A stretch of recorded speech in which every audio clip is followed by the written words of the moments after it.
El título del mensaje es La gloria del Rey. La gloria del Rey. Si me acompañas a Mateo capítulo 17. Comenzamos dando una introducción a este libro hace 2 años. Y hoy ya estamos en el capítulo 17. Como podrás darte cuenta, no he estudiado un mensaje, no he dado un mensaje por capítulo. Casi por lo regular hago de 3 a 4 mensajes por capítulo.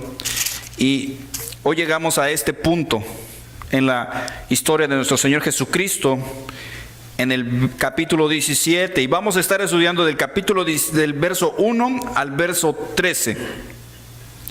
Del verso 1 al verso 13. Acompáñame, vamos a leerlos juntos, después vamos a orar. Dice: 6 días después, Jesús tomó a Pedro, a Jacobo y a Juan su hermano, y los llevó aparte a un monte alto, y se transfiguró delante de ellos, y resplandeció su rostro como el sol, y sus vestidos se hicieron blancos como la luz. Y he aquí les aparecieron Moisés y Elías hablando con él. Entonces Pedro dijo a Jesús: Señor, bueno es para nosotros que estemos aquí. Si quieres, hagamos aquí 3 enramadas, una para ti, otra para Moisés y otra para Elías. Mientras él aún hablaba, una nube de luz los cubrió. Y he aquí una voz desde la nube que decía: Este es mi Hijo amado, en quien tengo complacencia. A él oíd.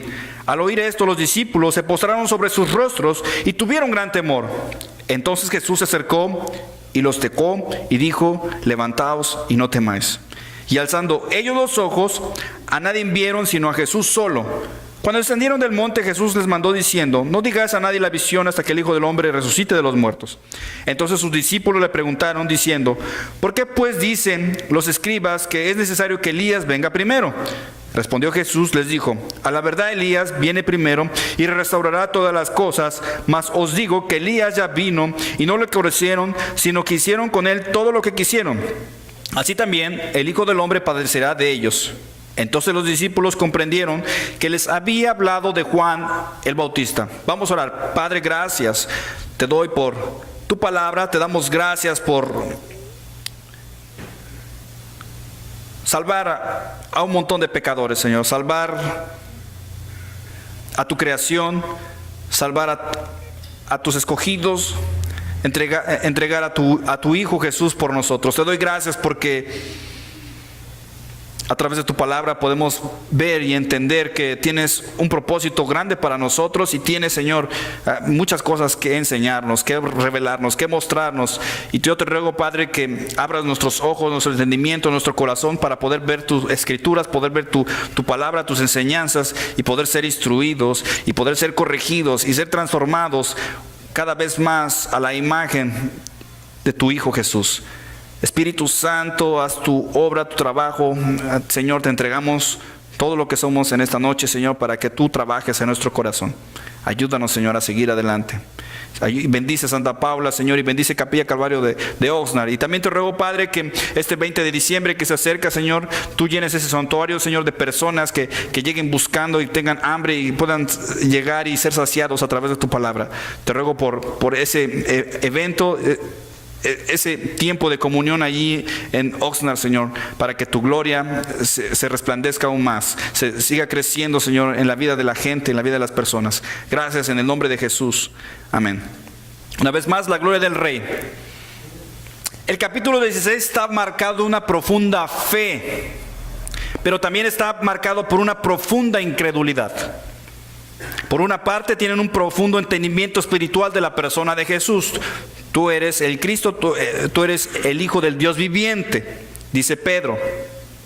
Pero por otra parte, hay una pelea en su corazón por su ceguera espiritual en cuanto a la obra de la muerte y resurrección de Jesús.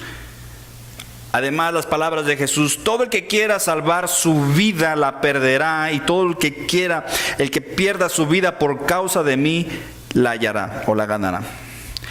Para alguien que se ha comprometido a seguir a Jesús, estas palabras son para pensarse. Nadie le gustaría entregar su vida o perderla por una causa que no tiene un propósito, un fin. En el contexto que Mateo nos plantea en el capítulo 16, les estoy hablando del capítulo 16. Estamos estudiando el capítulo 17, pero para que entendamos el capítulo 17, hay que recordar lo que está planteado en el 16. Dios, el Padre, revela la naturaleza de Jesús a través de Pedro, a través de la confesión de Pedro. Jesús revela una comunidad de creyentes donde la muerte no tendrá ningún poder sobre ellos. También Jesús revela su propia muerte y resurrección, haciendo evidente que su grupo de comunidad, su grupo de creyentes tendrá un poder sobre la muerte, porque Él tendría que vencer la muerte al ser Él la cabeza de esta comunidad de creyentes llamado iglesia. Sus discípulos se niegan a que su maestro sufra y muera. Jesús les revela que inclusive el precio por seguirlo será sus propias vidas. Y por último, ofrece esperanza. Pregunta, hermano, hermana, amigo, amiga, ¿cuál sería tu reacción ante tal noticia que un miembro de tu familia va a morir? O tal vez ya lo has experimentado. ¿Cuál sería tu reacción ante tal noticia que un miembro de tu familia va a morir? Ellos habían pasado a ser una familia. Este grupo de discípulos y Jesucristo ya eran una familia. Una familia no necesariamente la une la sangre. Una familia no necesariamente es unida por la sangre. No, la familia debe de asumirse en su totalidad como un organismo vivo, y que cualquier alteración en su estructura o función de sus integrantes influirá en todos y cada uno de los miembros. Sí, si en tu familia padece alguien, tú vas a ser afectado directamente. Cualquier miembro de tu familia. Entonces ellos son una familia. Una noticia sobre donde el tema es la muerte. Una noticia sobre donde el tema es la muerte no es muy agradable.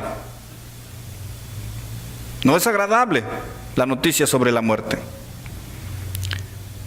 ¿Por qué Jesús los aparta para mostrarles una visión?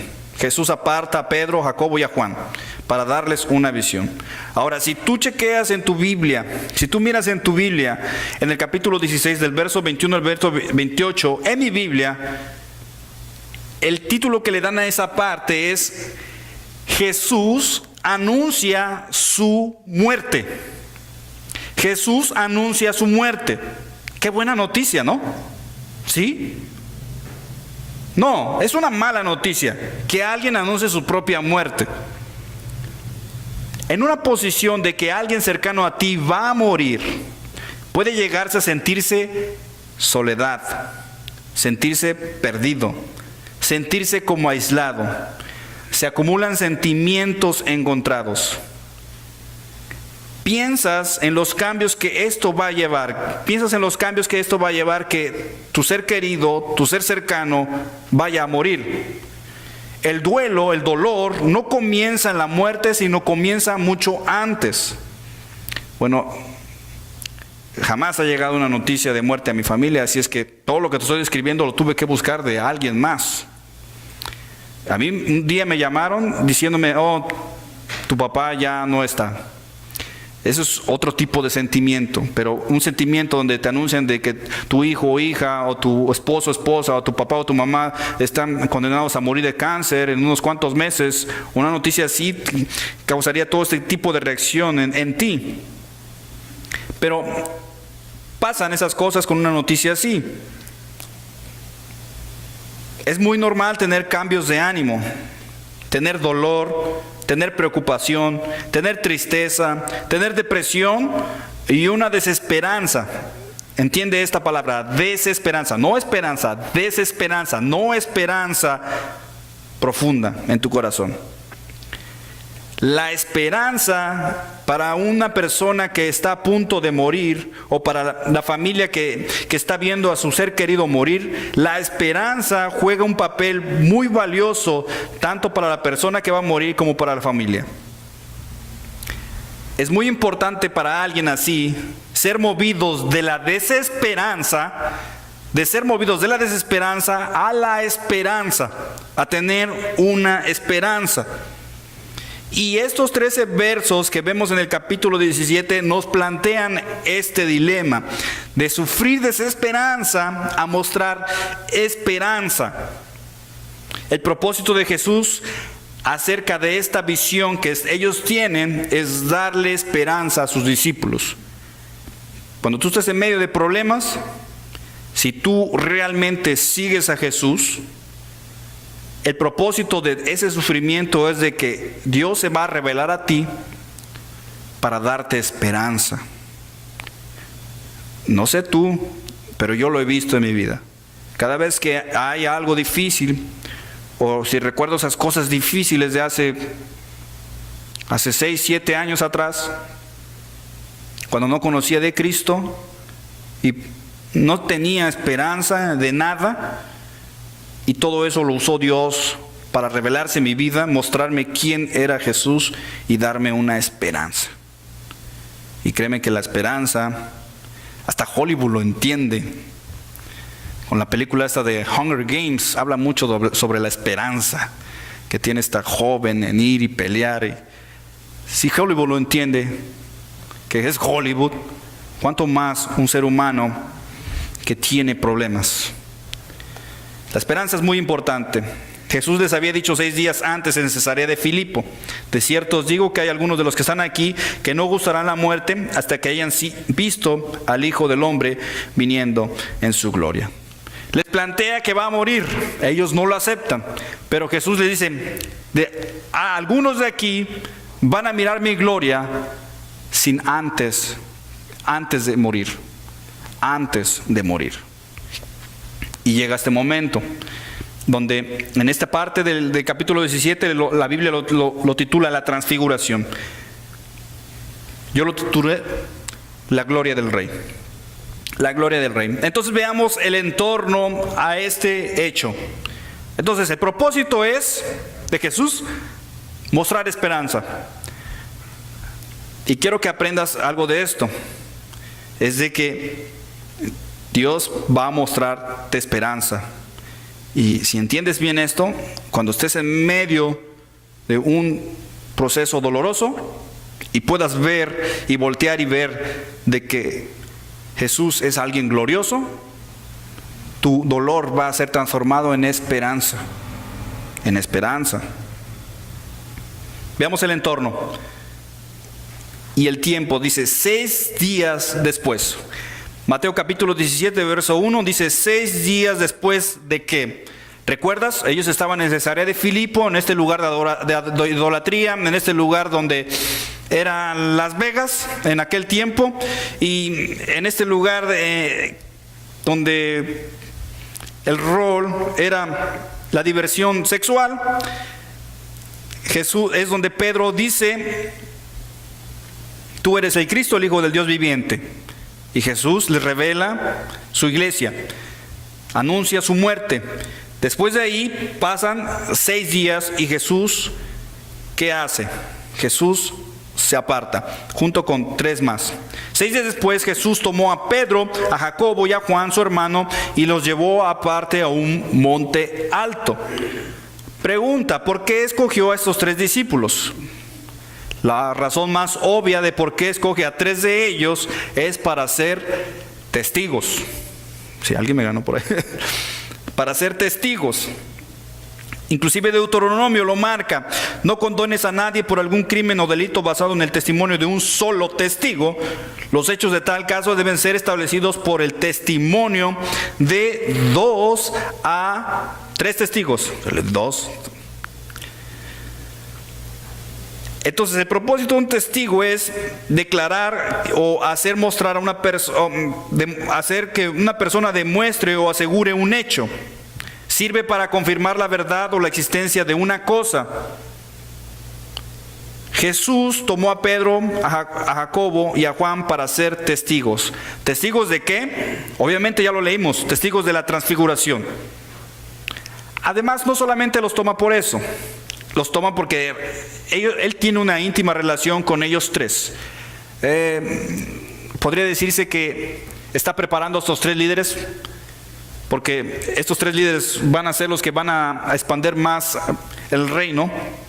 Y además, adivina qué, este grupo de 3 personas serán las más expuestas al sufrimiento.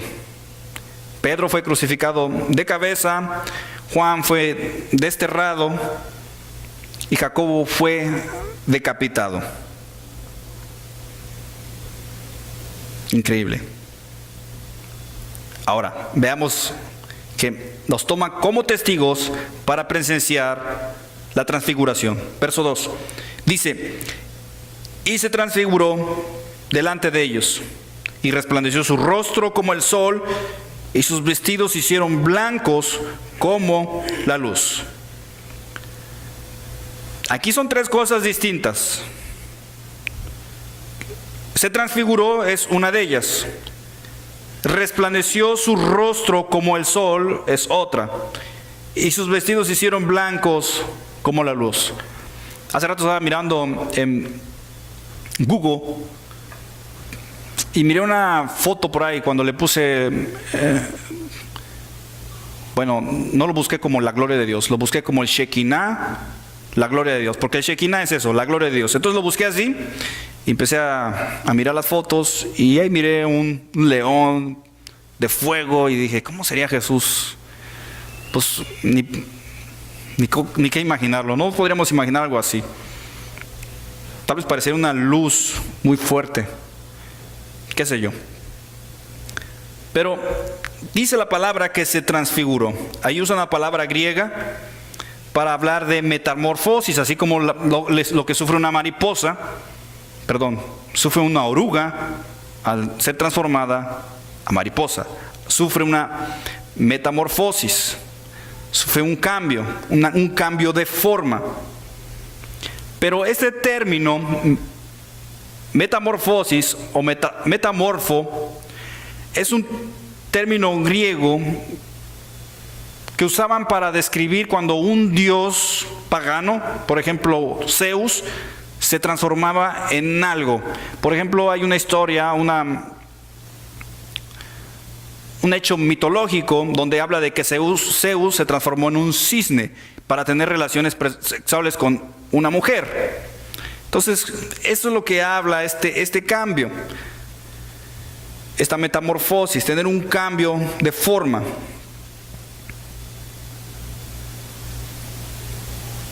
Lucas no usa esta palabra metamorfosis en su evangelio, usa otra palabra porque él no quería mostrarle al mundo griego de que Jesús pudiera tener una transformación como los dioses paganos. ¿Por qué? Porque no era su propósito mostrar a Jesús como un Dios más, sino como un Dios diferente.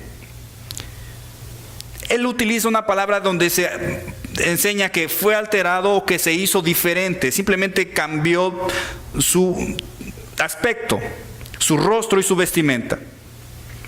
Dice la palabra de Dios que no solamente se transformó, sino que también sus vestidos se hicieron blancos y resplandeció su rostro como el sol.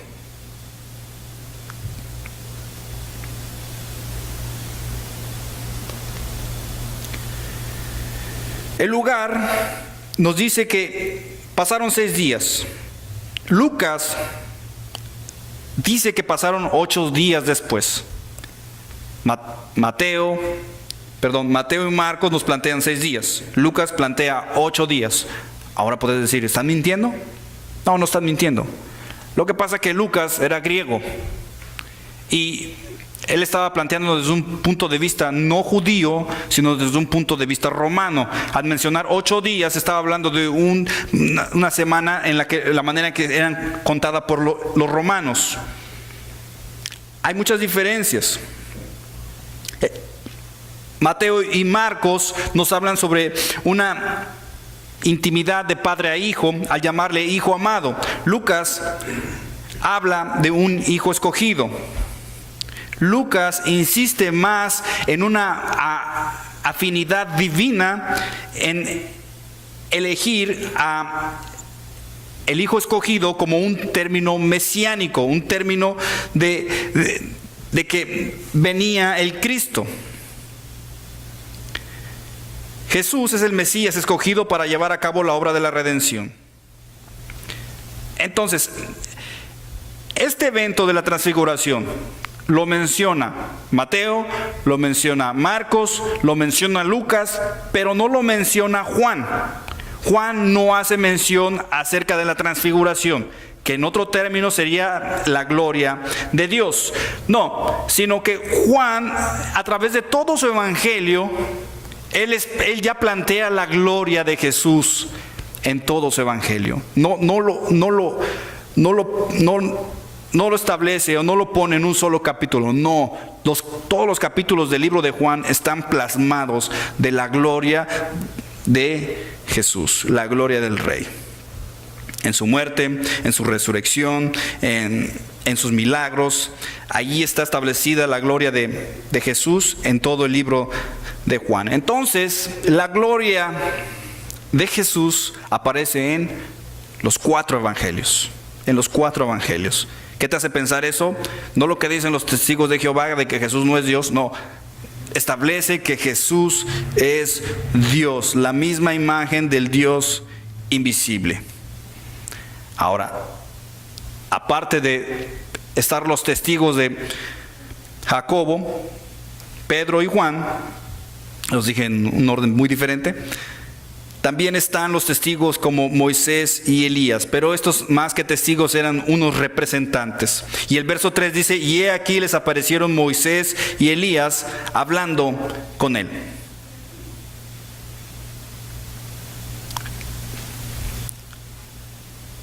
La transfiguración nos marca un cuadro.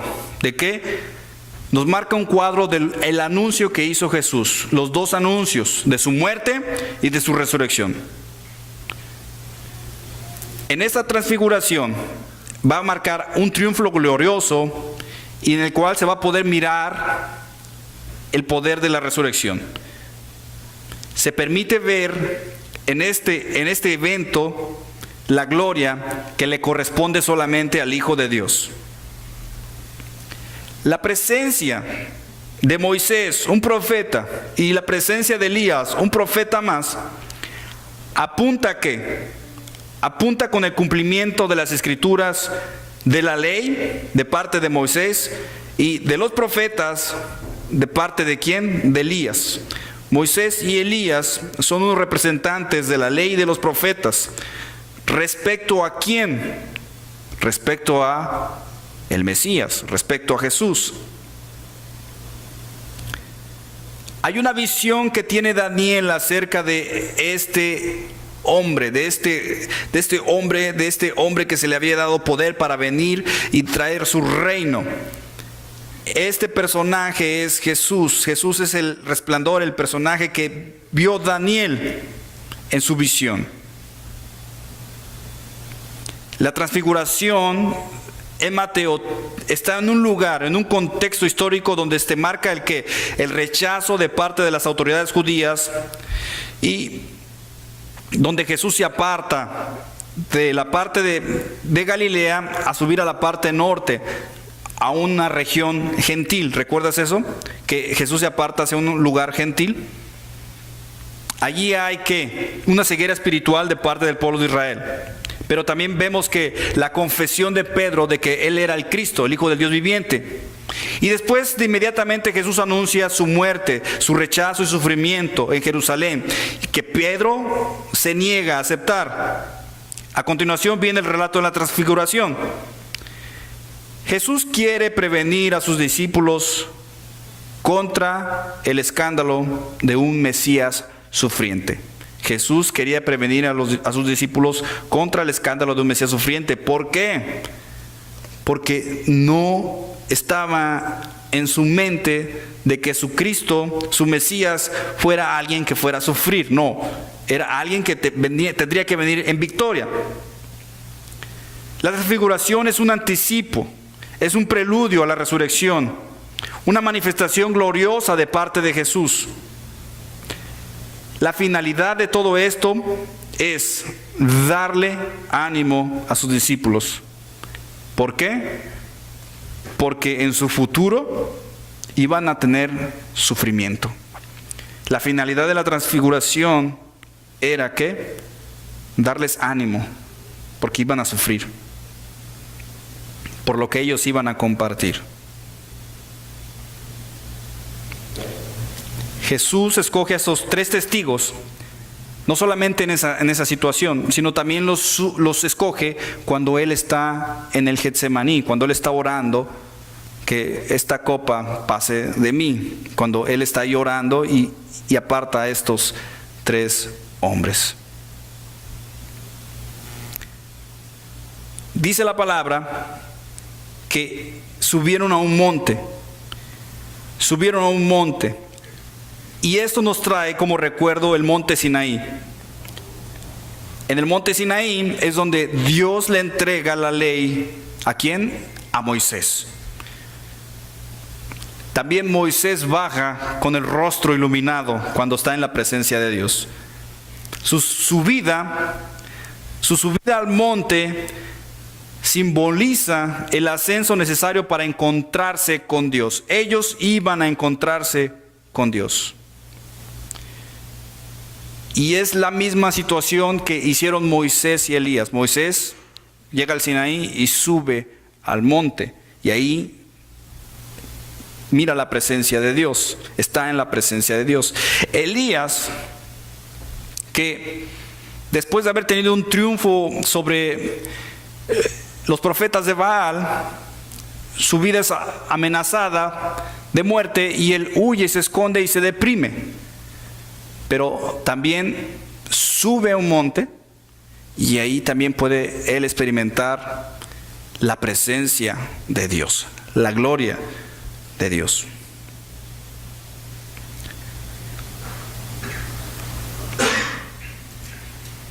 Aparece una nube y también la nube nos hace manifiesto la presencia de Dios, con Moisés y Elías.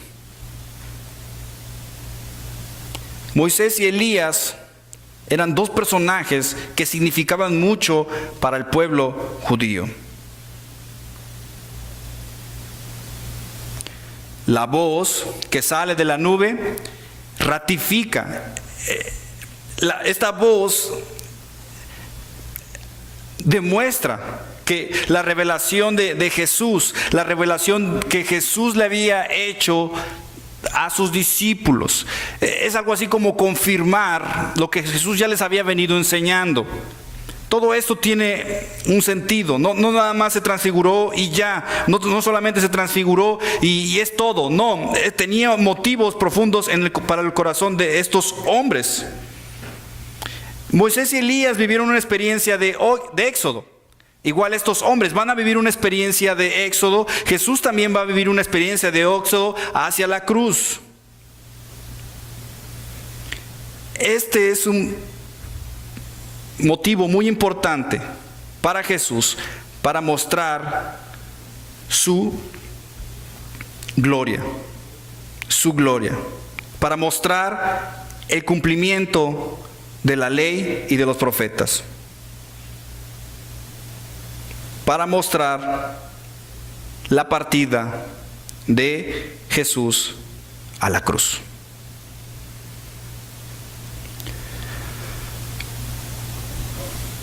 Uno podría mirar este pasaje y pasar por alto todo esto, de que primero se transformó y que además estuvieron 2 hombres allí.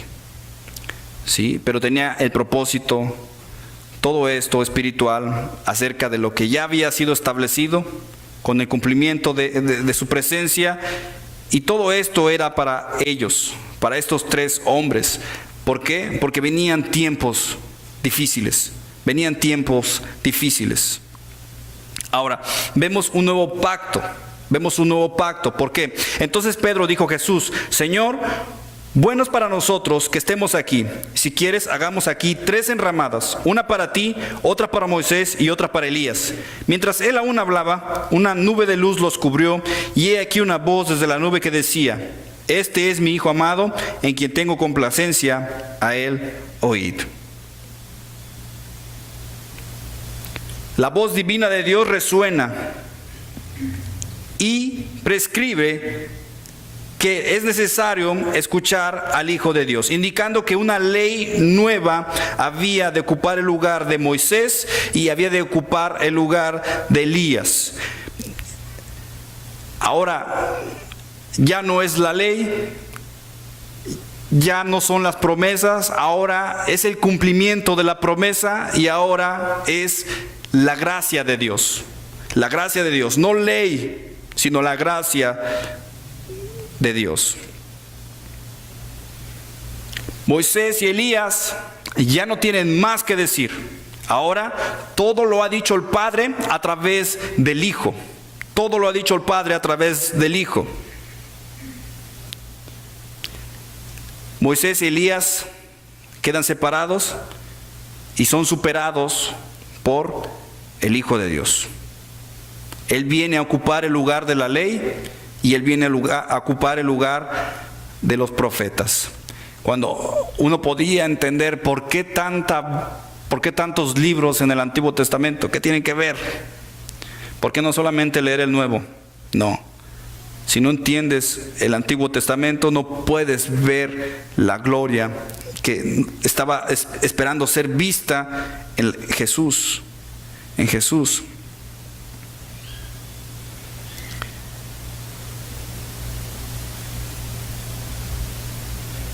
La transfiguración confirma también la confesión que hizo Pedro en Cesarea de Filipo. Consagra la revelación de Jesús. Revela a la persona de Jesús, el Hijo muy amado, y trascende, que posee la gloria misma de Dios. Revela a Jesús, el Hijo amado de Dios, y que además posee la misma gloria de Dios. Manifiesta a Jesús y su palabra como una ley nueva.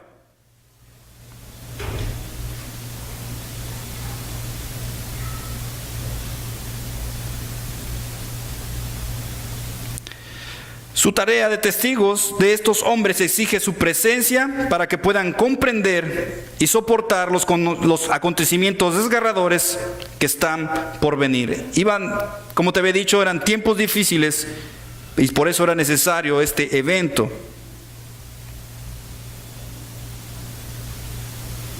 La nube es un signo de la presencia de Dios. La nube protege y cubre. Es la morada de Dios. Es igual que en el tabernáculo. Estaba el tabernáculo y estaba un cuarto, y en ese cuarto había un cuarto más donde era cubierto por un velo. Y en ese velo, detrás de ese velo, estaba el arca. Y ahí es donde por fe se creía que estaba la presencia de Dios. Entonces la nube viene a hacer ese velo, a cubrir la gloria, la presencia de Dios. La nube también representa el tabernáculo, el templo. Y ahora, allí están estos tres hombres presenciando tal evento. Presencian la gloria de Jesús y además presencian a los representantes de la ley y de los profetas.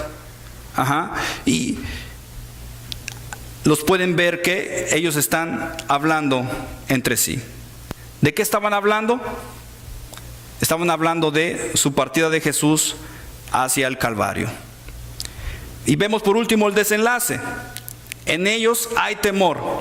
Al oír esto, los discípulos se postraron sobre sus rostros y tuvieron gran temor. Esto era normal cuando alguien presenciaba la gloria de Dios. Lo primero que había era temor. Era temor.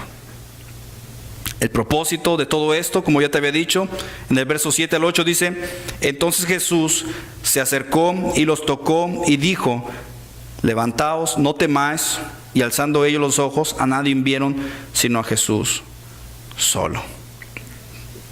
Ante algo así, que descrito en palabras sería muy diferente a verlo y estar allí, ¿verdad?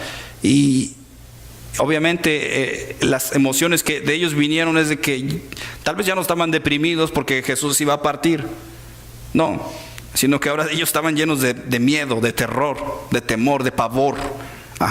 El temor de que Jesús muriera ahora había sido cambiado por un temor aún más grande, la presencia de Dios.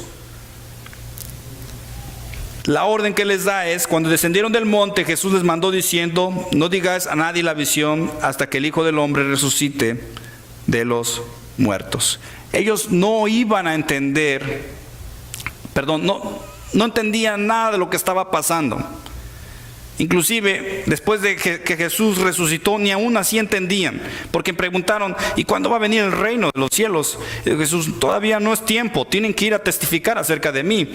Entonces ellos se les había prohibido hablar acerca de esto, porque no fueran a dar un mal entendimiento a los demás, sino que fueran testigos después de que Jesús resucitara, que hablaran de este evento después de que Jesús resucitara. Y después, estoy seguro que ellos entendieron todo esto. Bueno, primero se revela que Jesús es el Cristo. Después viene la noticia sobre su muerte. Obviamente, por ser un ser querido, sufren depresión, sufren tristeza, pero ahora ven la gloria de Dios. ¿Y qué pasa? Bueno, ya está aquí el Cristo, ya aquí está el Mesías. Y entonces ellos preguntan en el verso 10, entonces sus discípulos le preguntaron diciendo: ¿por qué pues dicen los escribas que es necesario que Elías venga primero? ¿Ven cómo no habían entendido nada todavía? Verso 11 al 13 dice: respondiendo Jesús les dijo: a la verdad Elías viene primero y restaurará todas las cosas. Mas os digo que Elías ya vino y no le conocieron, sino que hicieron con él todo lo que quisieron. Así también el Hijo del Hombre padecerá de ellos. Entonces los discípulos comprendieron que les había hablado de Juan el Bautista. El capítulo 16 y el 17 está plasmado de enseñanza espiritual. Enseñanza espiritual. No entienden acerca sobre los panes sin levadura. Jesús los guía, los enseña a entender lo que les estaba hablando. Les está abriendo el entendimiento, el espiritual. Revelan al Cristo como el Hijo de Dios, viviente, a través de la revelación y el músculo espiritual. Después empieza a trabajar la carne, ¿verdad? Al negar de que Jesús vaya a la cruz. Pero ahora, aquí no hay entendimiento espiritual, porque suben a un monte y ahí están mirándolo con sus ojos de carne, están oyéndolo con sus oídos de carne. Allí está viendo una revelación increíble acerca de la gloria de Dios. Y por último, Jesús les vuelve a abrir el entendimiento espiritual una vez más, para decirles de que Elías ya había estado aquí y no lo habían visto. No lo habían visto. Ahora, yo sé que todo esto a lo mejor fue un montón de información, y lo entiendo. Pero el hecho es, la conclusión de todo esto es de que ellos ven la gloria de Dios, pero ¿en medio de qué? En medio de malas noticias. Entonces, para ti y para mí, para el creyente, las malas noticias para el creyente son una oportunidad para que Dios descubra su gloria.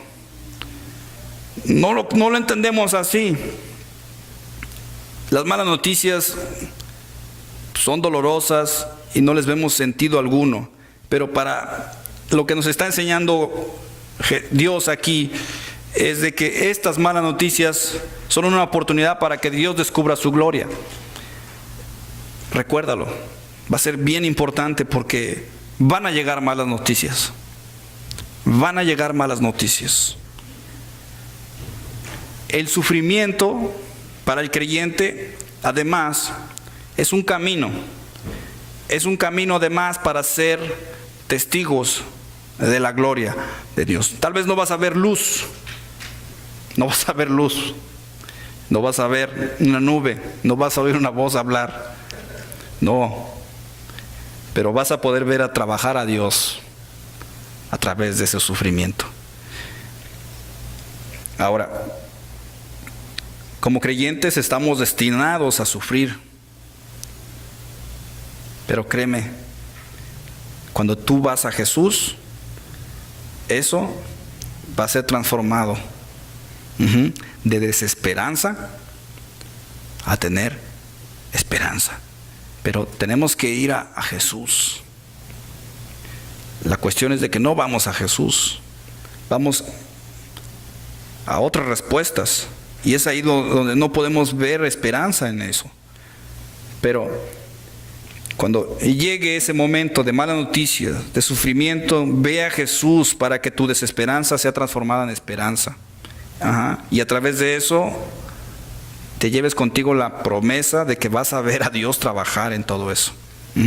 Vas a poder admirar la gloria de Dios, no desde tus ojos y oídos carnales, sino a través de tu entendimiento espiritual.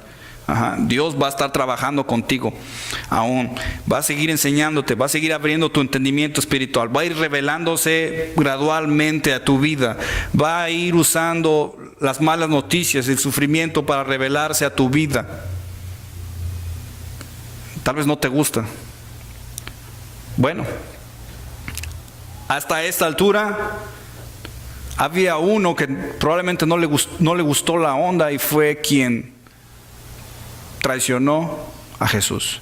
Entonces a él sí no le gustó eso de sufrir o eso de oír malas noticias. No, él no quería ni malas noticias ni sufrimiento, él quería dinero rápido. No quería el entendimiento espiritual, él quería ver. Entonces, como te digo, tal vez a ti tampoco te gusta esa idea de las malas noticias o sufrimiento, pero créeme, si estás dispuesto a tomar tu cruz y seguir a Jesús, vas a sufrir, pero en medio de todo eso vas a ver la gloria de Dios. Vamos a orar. Padre, gracias, Señor. Dios Todopoderoso, ayúdanos, bendícenos, Señor, a través de tu palabra, y que tus promesas, Señor, que pueden salen de tu palabra, salen a luz, Señor, a través del entendimiento que nos das. A la hora de las malas noticias o del sufrimiento, Señor, sean una oportunidad, Padre, para que podamos verte obrar, verte trabajar, ver tu gloria, Señor. Y Padre, ayúdanos a seguir adelante con este camino que tenemos aquí en Santa Paula, Señor. A través de los desánimos, a través, Señor, de lo que venga, nosotros podamos ser testigos, Señor, de tu gloria aquí en este lugar, Señor. Y Padre, yo te ruego y te pido por cada uno de los matrimonios aquí, y Señor, de que sigas tú obrando, sigas revelando tu gloria en cada uno de sus problemas o dilemas que ellos estén viviendo, Señor. De igual manera, Padre, te ruego, Señor, por aquellos que están sufriendo, Padre, en que seas tú dándoles consuelo, dándoles esperanza, que puedan ellos ver tu magnificencia, Señor, obrar en ese dolor, en esa tristeza, en esas angustias. Y yo te ruego, Padre, por los alimentos, Señor, que también has provisto, Señor, para poder festejar aquí juntamente como familia. Y Señor, gracias por la familia que nos has comprado, Señor, que nos has dado, Señor, a través de tu sangre, que tú compraste a través de tu sangre. Y Señor, gracias por esa increíble bendición, Señor. Ayúdanos a seguir adelante, Señor, animándonos los unos a los otros, amándonos los unos a los otros, soportándonos los unos a los otros, perdonándonos los unos a los otros. Señor, necesitamos tanto el perdón en nuestras vidas. Glorifícate, Padre, te lo pido en el nombre de Jesús. Amén.